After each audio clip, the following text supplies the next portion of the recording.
유튜브로 읽는 박정희 전기, 8권, 철부지 학생과 반동 정객, 정권과 재벌의 결탁.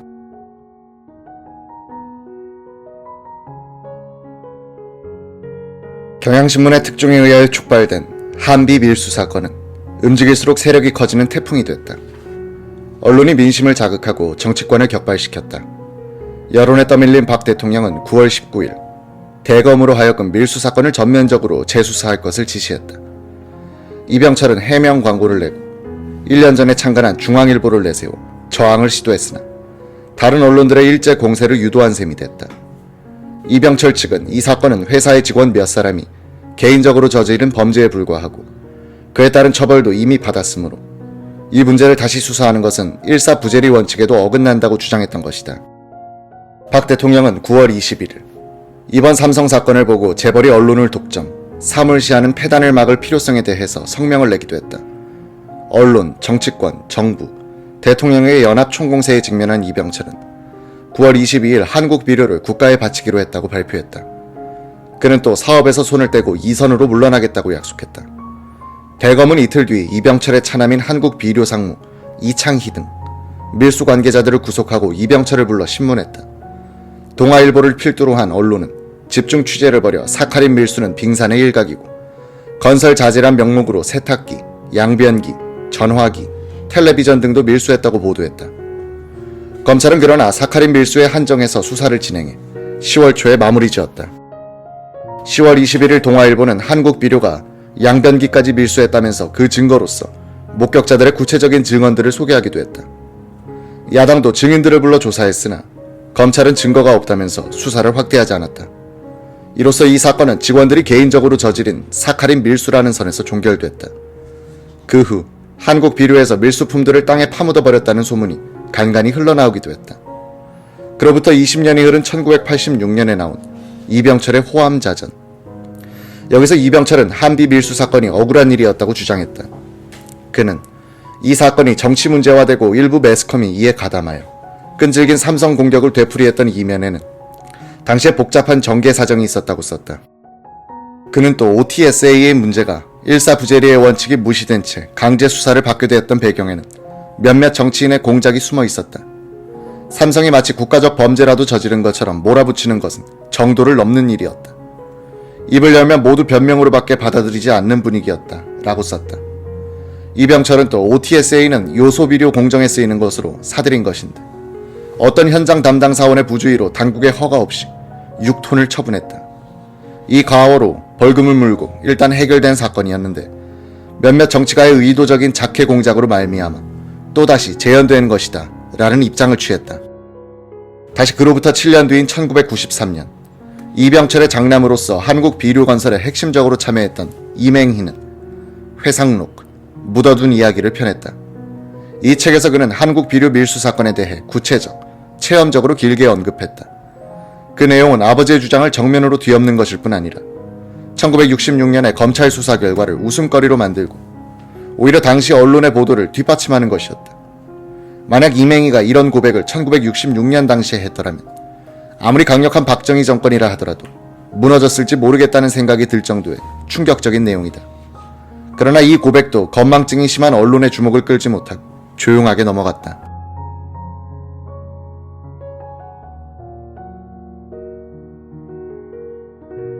이맹희는 요컨대 한비 밀수 사건은 박정희와 이병철의 공모 아래서 정부기관들이 적극적으로 비호하는 가운데 광범위하게 이루어진 엄청난 규모의 조직적인 밀수였다고 주장한 것이다.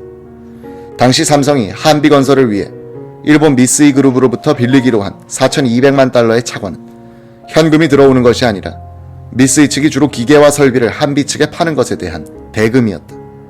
이에 따라 미쓰이는 기계를 파는 편에서 관례대로 삼성 측에 100만 달러의 리베이트를 제공하게 됐다는 것이다. 아버지는 미쓰이 측에서 제공할 리베이트 100만 달러를 이용해 정치자금 문제, 한비 건설 자금의 부족분 보충, 그리고 울산공단 건설용 기계류를 들여오는 문제를 동시에 해결하는 방법을 생각했다는 것이 이맹희의 주장이다. 100만 달러의 불법적인 리베이트를 합법적으로 국내로 반입하는 것이 어려운 형편임을 알게 된 박 대통령은 그렇게 돈을 가져오는 것이 힘들면 물건을 사와서 여기서 처분하면 될 것 아닌가 라고 했다는 것이다. 100만 달러어치 물건을 밀수해와서 시중에 내다 팔면 대강 4배 정도 벌 수 있다는 계산이 나왔다고 한다. 이맹희는 물가 인상률을 감안하면 400만 달러는 피부에 와닿는 감각으로는 지금의 2천억 원에 해당하는 돈이었다고 했다. 이맹희는 요컨대 삼성이 정권 측과의 합의하에 리베이트 100만 달러어치의 물건을 밀수, 암시장에 내다 팔고 그중 일부를 정치 자금으로, 나머지는 한비건설의 내자로 쓰기로 했다는 이야기를 하고 있는 것이다.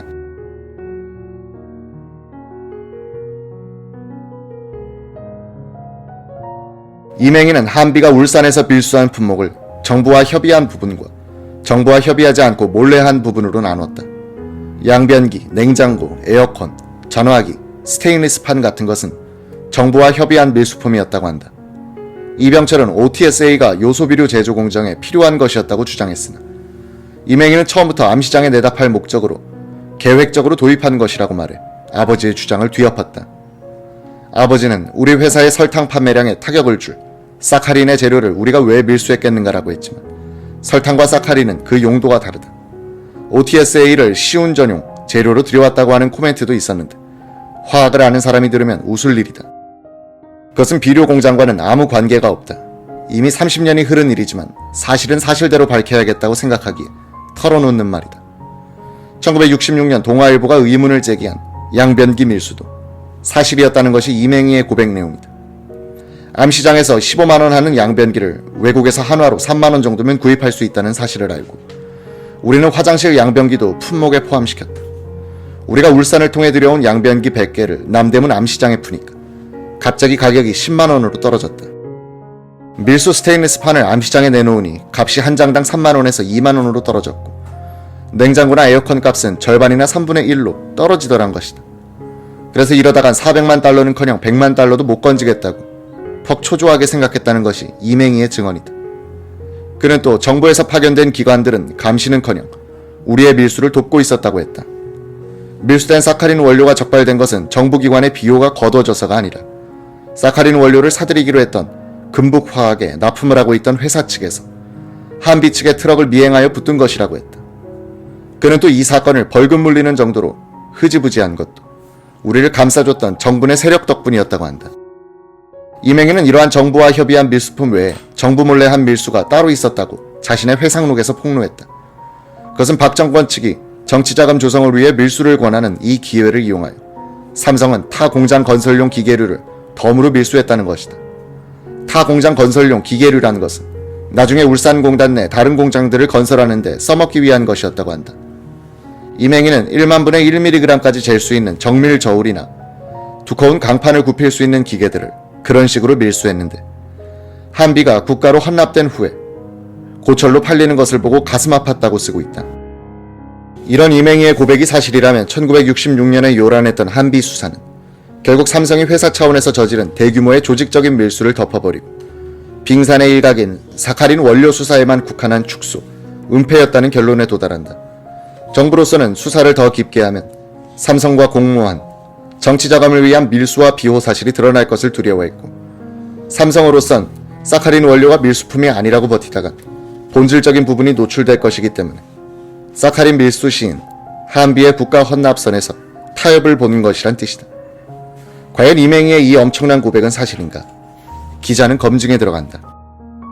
1966년 대검 특별수사반의 반장은 대검 차장검사이던 김병화였고 부반장은 이택규였다. 법률신문사 회장 이 변호사는 이병철 신문 담당이기도 했었다. 그는 이렇게 말했다. 1966년 5월에 지방신문에 보도됐지만 언론들이 쓰지 못한 데는 당시 중앙일보 측의 엄청난 재력에 다른 신문들이 겁을 먹고 못 쓴 것이었죠. 물론 세관 출입 기자 중 금품을 수수한 기자가 나오기도 했지만 이 사건과는 직접 관련이 없는 경우였습니다. 그런데 경향신문이 쓰니까 이때다 싶어서 모두들 달려든 겁니다. 언론끼리 전쟁을 한 셈이었죠. 울산의 한비건설 현장에 수사차 도착해보니 사카린 원료인 OTSA가 담긴 부대 말고는 아무것도 보이지 않았습니다. 언론에서 주장하는 다른 물품은 눈을 씻고 찾아봐도 없었죠. 수사 결과 삼성이 비료 공장을 짓기 위해 일본으로부터 차관을 얻는 데 성공했지만 내자가 없어 물품을 밀수, 되팔아 내자로 사용하기 위한 것이란 윤곽을 알게 됩니다. 그해 9월 29일 이병철 씨를 신문했는데 딱 잡았대더군요. 그는 사카린 원료인 OTSA는 비료 공장에서 사용할 재료로 구입한 것이고 부하 직원이 유용한 것이라고만 했어요. 그 후 다시 한번 신문을 하게 됐는데 목이 쉬어 말을 못할 정도가 됐습니다. 계속 추궁하니까 쉰 목소리로 삼성을 어떻게 보고 그렇게 말합니까? 내가 그렇게 밀수까지 할 필요가 어디 있소? 하며 저에게 따지던 기억이 납니다. 서류를 추적해가니 차남 이창희의 도장 결제는 보이는데 이병철 씨의 것은 없어 법적인 책임을 묻기 어려웠습니다. 결국 증거 확보에 실패한 채 차남을 구속시키는 선에서 사건이 매듭지어진 겁니다. 이태규 씨는 이어서 놀라운 증언을 했다. 1972년에 제가 초대 관세청장으로 근무할 때입니다. 이때 한국비료 측에서 연락이 온 겁니다. 물론 삼성 측이 손을 뗀 다음이니 삼성과 직접 관련이 없었겠죠. 내용인즉 한비공장 앞마당을 파보니 콘크리트 지하실이 발견됐는데 그 속에 외제 물건들이 산더미처럼 쌓여있는 것을 발견했다는 겁니다. 가서 보니 전화기, 토토 양변기 등 전부가 돈이 되는 것들이었죠. 한국비료 측에서는 국무회의에서 이것을 팔기로 의결했으니 절더러 통관을 시켜달라는 것이었습니다. 알아보니 사실이더군요. 그러면서 오래된 물건이니 고물 취급을 해달라는 겁니다. 저는 이런 지하에 거절하고 가져올 때 새 것이었다는 이유를 들어 관세 전액을 물렸습니다. 하지만 6년 전 검사 시절에 수사를 하면서 내가 왜 이걸 놓쳤나 하는 부끄러움과 자괴감이 한동안 날 괴롭혔죠. 그때 수사란 것이 너무나 형식에 매달렸다는 반성과 함께 사카린 원료 OTSA 밀수 사건은 언론이 지적한 대로 빙산의 일각이었구나 하고 가슴을 쳤습니다. 요소비료 연간 생산량 33만 톤 규모의 한국비료 건설을 허가할 때 상공부에서 기술 검토를 했는데 담당 국장은 오원철이었다. 뒤에 중화공업당담 대통령 수석비서관을 지낸 그는 경제기획원에서 보내온 기술검토 의뢰서를 읽어보고 건설 자금 총계가 마음에 걸렸다고 한다. 당시 4,390만 달러였다. 너무 비싸다. 진해 제4비료 건설비는 부대비 396만 달러를 포함해서 3,593만 달러였다. 공장의 규모는 거의 동일하다. 제4비료는 복합비료 공장이고 한국비료는 단일 제품 공장이므로 더 싸야 한다. 의문이 생길 수밖에 없었다. 그날 퇴근 시간쯤 되어서 전화가 왔다. 장기영 부총리였다. 오 국장, 비료 사업이 중요한 것은 다 알고 있지. 한국비료의 기술 검토를 오늘 중으로 끝내고 내일 보내시오. 나는 하도 어이가 없어 자료가 없어 검토할 수 없습니다라고 하니 전화가 탁 끊겼다. 그런데 10분도 안 돼서 상공부 차관실에서 전화가 왔다. 오 국장, 내일까지 끝내시오 라고 하지 않는가.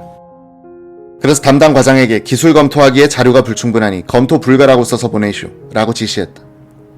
오원철은 필자에게 한비건설비가 제4비료공장보다 절대로 비쌀 수 없다는 입장을 되풀이했다. 그렇다면 이것은 이맹희가 고백한 대규모 밀수와 어떤 관계가 있는 일인가? 박정희는 과연 이병철과 밀수를 공모하여 정치자금을 떼려고 한 것일까?